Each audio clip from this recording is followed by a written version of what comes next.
ഒരു കോഴിക്കോടൻ രുചിയുടെ പുതിയൊരു വീഡിയോയിലേക്ക് എല്ലാവർക്കും സ്വാഗതം. തൂവേൻ്റെ ഇല വെച്ചിട്ടുള്ളൊരു തോരനാണ് കേട്ടോ ഒന്ന് വീഡിയോയിൽ ഇട്ടിട്ടുള്ള റെസിപ്പി. ഞങ്ങളിവിടേക്ക് ഈ തൂവയ്ക്ക് കഞ്ഞിത്തൂവ എന്നാണ് കേട്ടോ പറയുക. ചൊറിയണം, കടിത്തൂവ എന്നൊക്കെ പല പേരുകളിലും ഇത് അറിയപ്പെടുന്നുണ്ട്. ഇത് ഉള്ളം കൈ കൊണ്ട് ഒന്നുകിൽ വേരോടെ പിഴുതെടുക്കുക, അല്ലെങ്കിൽ അതിൻ്റെ തലപ്പ് മാത്രം അങ്ങനെ നുള്ളിയെടുക്കുക. ഈ പറിച്ചെടുത്ത ഇല നല്ലോണം നോക്കിയതിന് ശേഷം ഓരോന്നായിട്ട് അടർത്തിയെടുത്തിട്ട് ഒരു 3-4 പ്രാവശ്യം കഴുകിയെടുക്കണം കേട്ടോ.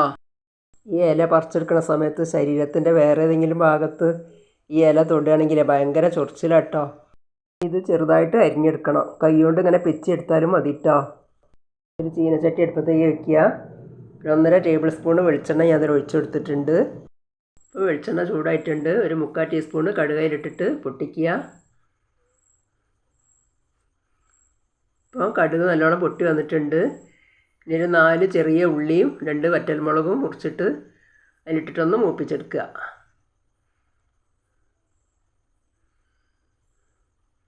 അപ്പോൾ ഈ ഇലയൊക്കെ അരിഞ്ഞെടുത്തിട്ടുണ്ട്. ഇത് കാണുമ്പോൾ ഒരു പ്ലേറ്റ് നിറയെ ഉണ്ടാവും കേട്ടോ. ഇതിൽ ഇട്ട് വരുന്ന സമയത്ത് കുറച്ചേ ഉണ്ടാവുള്ളൂ. അത് വാടുന്ന സമയത്ത് നല്ലോണം ചുരുങ്ങിപ്പോവും. ഇപ്പോൾ ഉള്ളി മുളകൊക്കെ നല്ലോണം മൂത്ത് വന്നിട്ടുണ്ട്. ഇനി അരിഞ്ഞു വെച്ച ഇല അതിലേക്ക് ഇട്ട് കൊടുക്കുക. ഒന്ന് ഇളക്കി യോജിപ്പിച്ചതിന് ശേഷം 1/4 ടീസ്പൂൺ ഉപ്പ്, ഒരു നുള്ള് മഞ്ഞൾപ്പൊടി ഒക്കെ ഇട്ടിട്ട് നല്ലോണം ഒന്ന് ഇളക്കി യോജിപ്പിക്കുക.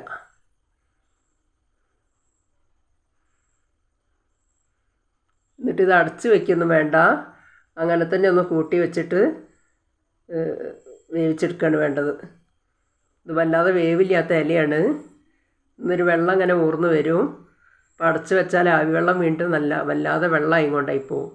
അതുകൊണ്ട് അടച്ച് വെക്കാതെ ആവിയിൽ കിടന്ന് വേവട്ടെ. ഈ ഇല വെന്ത് വരുന്ന സമയത്ത് കുറച്ചേ ഉണ്ടാവുള്ളൂ കേട്ടോ.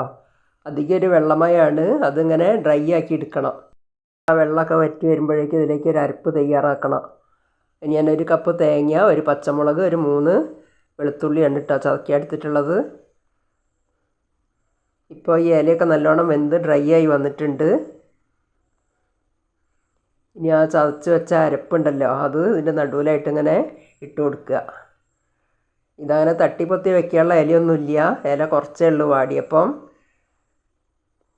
ഇനി അതൊന്നിങ്ങനെ കൂട്ടി വെച്ചിട്ട് 2 മിനിറ്റ് ഒന്ന് ആവി കയറട്ടെ.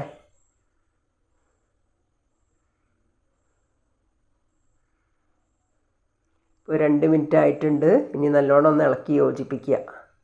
ഈ ഇല വെളിച്ചെണ്ണയും പച്ചമുളകും ഉപ്പിട്ടിട്ട് വെറുതെ താളിച്ചാലും ചൂടുള്ള ചോറിൻ്റെ കൂടെ കൂട്ടി കഴിക്കാൻ പറ്റിയ നല്ലൊരു വിഭവമാണ് കേട്ടോ. എന്തായാലും മായം കലരാത്ത ഇലവർഗ്ഗമല്ലേ, എല്ലാവരും ഒന്ന് ഉണ്ടാക്കി നോക്കണം കേട്ടോ. ഇത് കിട്ടുകയാണെങ്കിൽ. ഇപ്പം തോരൻ നല്ല ഡ്രൈ ആയി വന്നിട്ടുണ്ട്. ഇനി ഗ്യാസ് ഓഫാക്കുക. ഇനി ഇതൊരു സെർവിങ് പ്ലേറ്റിലേക്ക് മാറ്റുക. ഇനി ഈ വീഡിയോ ഇഷ്ടപ്പെടുകയാണെങ്കിൽ ലൈക്ക്, ഷെയർ, സബ്സ്ക്രൈബ് ഒന്നും ചെയ്യാൻ മറന്നു പോകരുതേ.